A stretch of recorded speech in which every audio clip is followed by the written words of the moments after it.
This is a free sample of the book How to Talk to 9's and 10's by Cairo Copeland.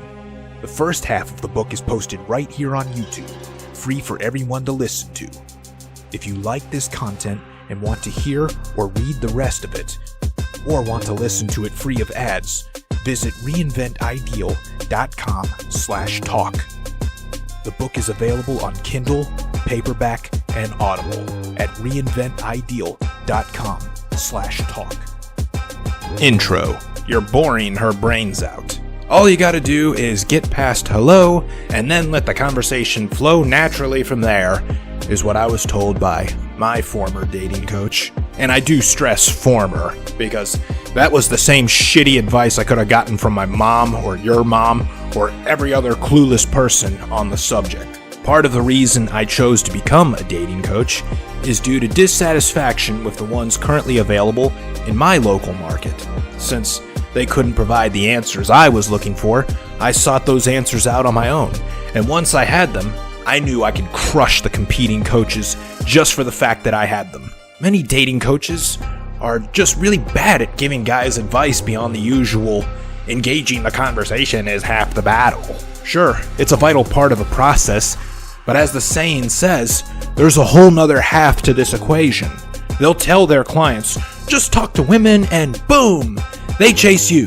That only works for the coaches because they've been talking to women for a long time, many years. But many guys starting out are lost on what to even say to her. So that will be the subject of this book. What do you say when you finally get the balls to talk to random women you don't know or have prior connection with?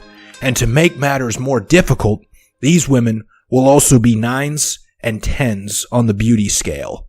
This book assumes that you're already brave enough to approach women at random. If you're not, then my book, Never Ghosted Again, will make you brave enough. That book represents what are later referred to as the fundamentals of allure, which helps you create a strong, magnetic vibe about yourself. It establishes your presence, which matters more than words in this. And presence is something that's easier to work on because it isn't as spontaneous driven as conversation. It also assumes you have the sexual intelligence to not be mesmerized by her beauty so much that you act like a simp. If not, then my book, Don't Be Sympathetic, will help you with this one. That book will show you how to act and think so as not to come off as creepy and carry in the stench of sexual thirst. Many guys don't know how to talk to women in general because, one, nobody teaches us how best to do this. We're expected to just get it, even though no one tells us how to get it, and society will shame you if you attempt to learn how to get it. I mean, would any guy really want to be caught in public reading a book like this? Everyone would ask him if there's something wrong with him, and that's why he has to read this book. Ironically, though, those same asshole onlookers wouldn't know the first thing about talking to 9's and 10's either. The other reason is, too, the interests of men and women rarely intersect. So because you're not a woman, you don't know what they want to talk about. Many guys think stereotypically that she's interested in the shit that appears on magazines marketed to women like celeb gossip, superficial appearance items, and drama. But these things only interest the stupid and unattractive women, not the 9's and 10's. But there is one interest that's mutual between men and women: sex. Many guys, however, start out talking to women in a very literal manner, boring her to tears. He tries a few witty pickup lines, PUA techniques, and gets shut down. So he goes back to being a nice guy or a simp. No longer bold enough to go after 9's and 10's, as well as state his desires to them. Instead, he settles for a chunky chick or a single mother. The conversations that many guys have, or rather attempt to have, with beautiful women are often cringe-worthy to hear. What's your name? Where are you from? What do you like to do? Do you come here often? They sound more like job interviews than a conversation between two people that will later get it on. The guys that have these conversations, even with extremely gorgeous women, don't enjoy this kind of conversing. They find it agonizing to get through. Why are these conversations so painful to listen to, and even worse, participate in? It's because you're doing the verbal equivalent of trying to punch through a brick wall. This is a job that requires power tools because your sheer brute strength will not suffice. The 9's and 10's have heard the usual pleasantries and generalities a million times. When you sound like every other guy that's hit on her, she'll think you are like every other guy that's hit on her, and she doesn't think too highly of them. Now, unlike many other writers in this category of self-help, I understand where you are coming from when you're starting from scratch. Most other writers and coaches will tell you to connect with her emotions and leave the advice at that level of vagueness. But we all know you can't build a connection without having something to build on first. Trying to make something out of nothing is a turnoff, and it's awkward. Here's exactly how it feels on her end. Imagine yourself at a cafeteria, just getting your food and sitting down to eat. Then, some random guy, very energetic and smiling, comes up to you, acting very friendly, and has this conversation with you. Him. Hey man, how's it going? You. Good, I guess. Him. I'm Eric, what's your name? You. Cairo? Him. Cairo? That's a really cool name. You. Gee, thanks. Him. So what you eating there? You. A sandwich? Him. Wow, is it good? You. Yeah, it's not bad. Him. That's awesome, man. WTF. Like, what the fuck did he want? No clue. Yet guys do this exact same thing to women. That's because they're too chicken shit to say why they wanted to come talk to her. If it would feel awkward being done to you, then it's just as awkward to her. At some point, it starts to feel awkward because you know he wants something, but don't know what. This is how women feel when most guys talk to them. Women will not immediately assume you're talking to her because you like her. That's true of nightclubs, but not everywhere else. They withhold judgment while trying to figure out what you want, but most guys won't tell them. They attempt a bonding spree. Like a shitty filmmaker that thinks characters spending a long time talking to each other counts as character development. Most guys think that spending a long time talking to her counts as connecting. They even refer to it as building rapport. If what you talk to her about has no usefulness or meaning, you haven't built a damn thing. But the larger point is, if you don't communicate with them your intent verbally, nor non-verbally, then you're going to struggle in the conversation. So in this book, we are going to focus like a laser beam precisely on the matter of conversation. Many guys will do the hard work on themselves by developing emotional intelligence, busting their asses in the gym, dressing and grooming well, even get up the courage to approach random women, but still fall flat because they don't have conversation skills.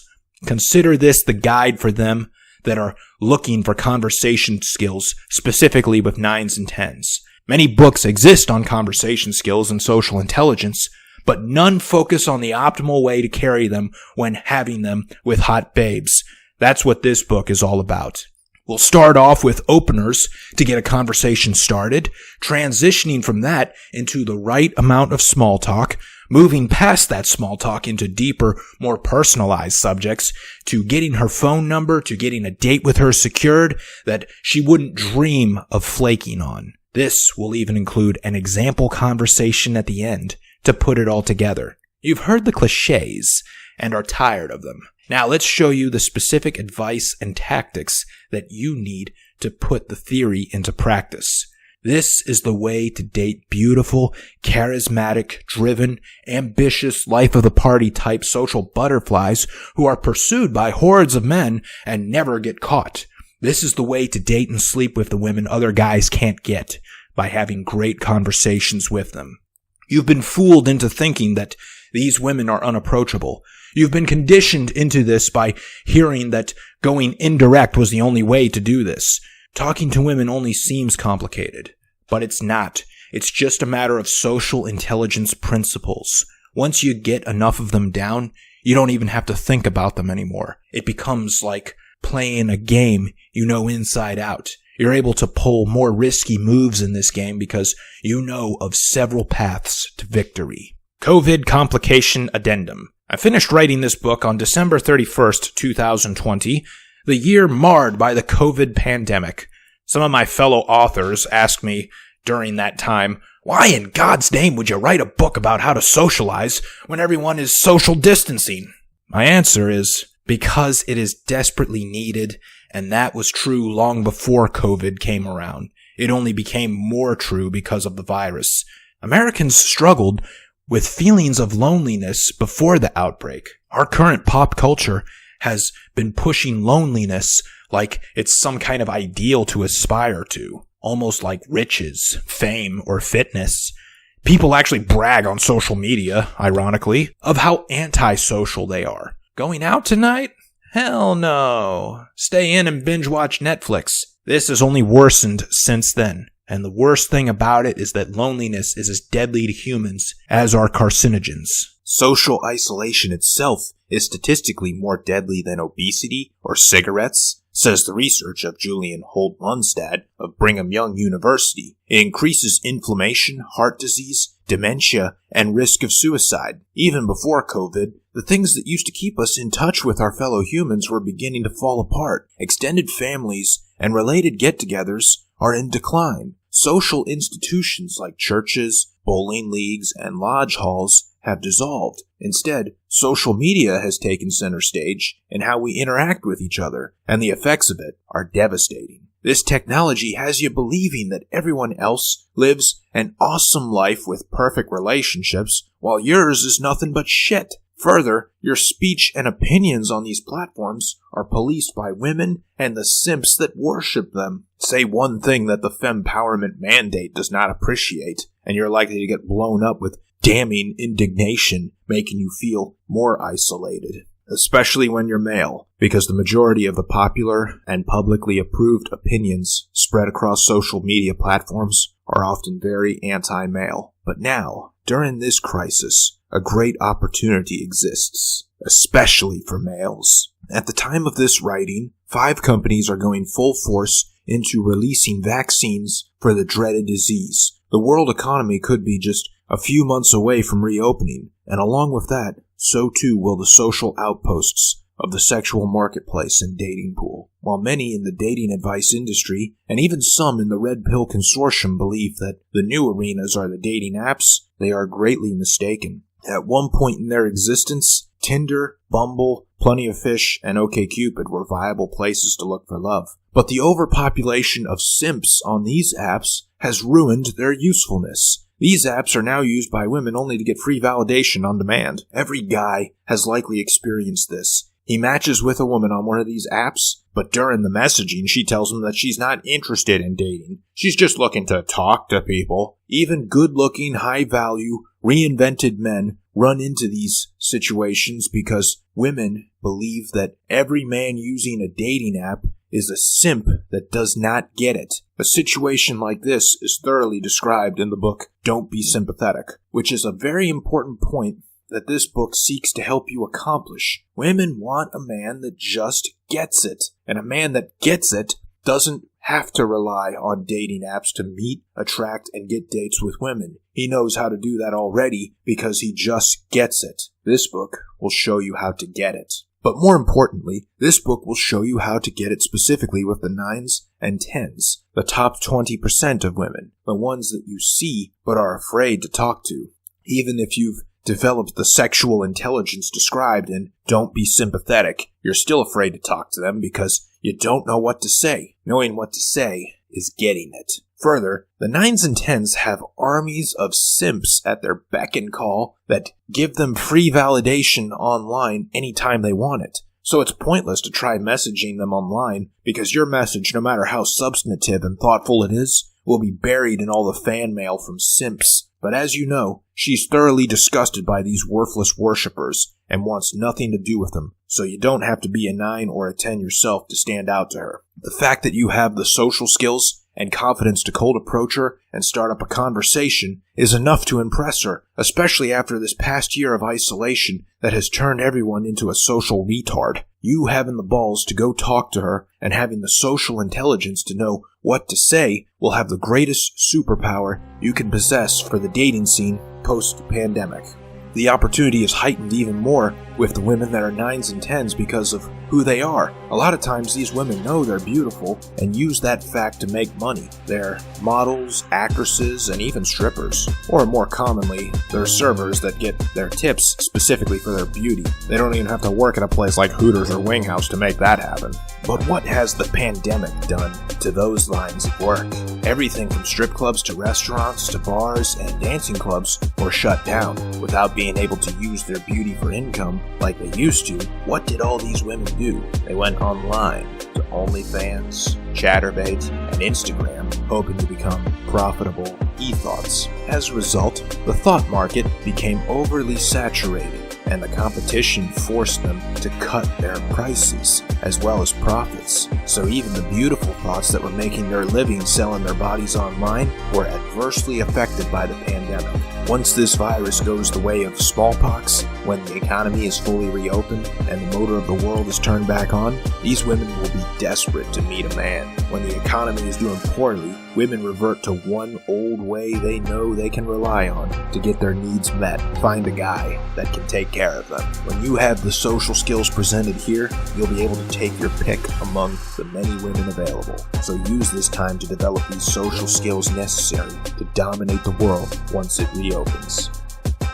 Before we get for listening to this free sample of the book How to Talk to 9's and 10's by Cairo Copeland. If you enjoyed it and want to hear or read the rest, or want to listen to it free of ads, visit reinventideal.com/talk, where the book is available on Kindle, paperback, and Audible at reinventideal.com/talk.